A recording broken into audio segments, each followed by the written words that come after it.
बीमा पॉलिसी में बोनस दिलाने के नाम पर देश भर में करोड़ों रुपए की ठगी करने वाले गाजियाबाद के 4 अंतर्राज्यीय ठग को पुलिस ने गिरफ्तार किया है। बता दें, आरोपियों ने खमतराई निवासी प्रार्थी मनमोहन वर्मा को अपना शिकार बनाए थे। मैक्स लाइफ इंश्योरेंस व Aditya Birla life insurance policy में बोनस दिलाने के नाम पर प्रार्थी को अपने झांसे में लिए थे। आरोपियों ने प्रार्थी से 49,34,249 रुपए ठगी किए थे। चारों आरोपी हैं मुलत गाजियाबाद उत्तर प्रदेश के निवासी हैं। आरोपियों ने बीमा पॉलिसी में बोनस दिलाने के नाम पर लोगों को अपने झांसे में लेकर देश भर में ठगी करते थे। आरोपियों के बैंक खातों में ठगी के करोड़ों रुपए के लेन देन का हिसाब है। रायपुर पुलिस द्वारा ठगी के बहुत बड़े गिरोह का पर्दाफाश किया गया। आरोपियों के कब्जे से घटना से संबंधित 5 नग मोबाइल फोन एवं 3 नग एटीएम कार्ड जब्त किया गया है। चारों आरोपियों को गाजियाबाद उत्तर प्रदेश से गिरफ्तार कर ट्रांजिट रिमांड में रायपुर लाया गया है। आरोपी राहुल सिंह उर्फ चंद्रू लड़कियों की आवाज में बात कर पीड़ितों को अपना शिकार बनाता था। प्रकरण में आरोपी पुनीत गौरव एवं निश्चल फरार है। आरोपियों के विरोध थाना खमतराई में अपराध दर्ज किया गया था। इस मामले में पुलिस ने राहुल वर्मा पिता जुगमेंद्र वर्मा, राहुल सिंह उर्फ चंद्रू पिता चंद्रपाल सिंह, शिवम शर्मा पिता ललित शर्मा, दिवाकर वर्मा उर्फ सोनू पिता विजेंद्र वर्मा को गिरफ्तार किया गया है। के हिसाब से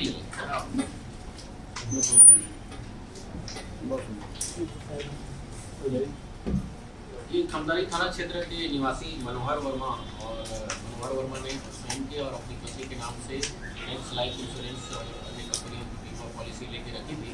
तो अभी 2021 में उनके पास कॉल आया कि वो बीमा कंपनी से बोल रहे हैं और इनको कुछ बोनस वगैरह का झांसा दे करके उससे पहले कुछ रकम जमा करने की बात कही, जिसके बाद से इन्होंने 32,000 रुपये पहले जमा किया था। उसके बाद से एक दूसरा उसी इंश्योरेंस कंपनी का एक दूसरा अधिकारी बनकर दूसरे ने फ़ोन किया और उसने फिर प्रलोभन देकर 50,000 रुपये जमा कराया। इस तरीके से अलग अलग अधिकारियों के नाम से ये फ़ोन करके लगभग 49 लाख रुपये पीड़ितों से जमा करा लिए थे। और उसके बाद इनको जब आभास हुआ तो इन्होंने थाने में इसकी रिपोर्ट दर्ज कराई। खमतराई थाना क्षेत्र में अपराध पंजीबद्ध किया गया और अपराध पंजीबद्ध करके विवेचना शुरू की गई। अपराध पंजीबद्ध होने के बाद भी इन्होंने 2 लाख रुपये और पीड़ितों ने जमा करा दिया था। तो इस तरीके से लगभग 51 लाख रुपये की इनके साथ ठगी हुई थी। इसमें चूँकि बड़ा अमाउंट था और साइबर वाला था, तो इसमें एंटी क्राइम और साइबर यूनिट टीम भी लगी हुई थी और 9 दिनों तक इस केस में लगे थे। इसमें कुछ इनपुट मिला जिसके आधार पे हमारी टीम जो है गाजियाबाद गई थी और गाजियाबाद में वहाँ पे कैंप करके अलग अलग सोर्स से जानकारी जुटाई। इसमें 2 आरोपियों, एक राहुल वर्मा और शिवम शर्मा के बारे में जानकारी मिली और जब उनके बारे में जानकारी मिली तो पता चला कि ये नोएडा की एक कंपनी में वहाँ पे काम करते थे और काम करते हैं और कंपनी से फिर इनके बारे में जानकारी मिली। उसके आधार पे इनको दोनों को अभिरक्षा में लिया गया और पूछताछ किया गया।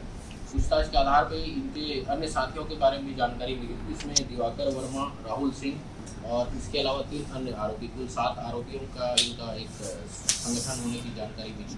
इसमें से 4 आरोपियों को गिरफ्तार करने में हमको सफलता मिली है और अन्य 3 आरोपियों की गिरफ्तारी शेष है। उनके गिरफ्तारी के लिए पतासाजी की जा रही है।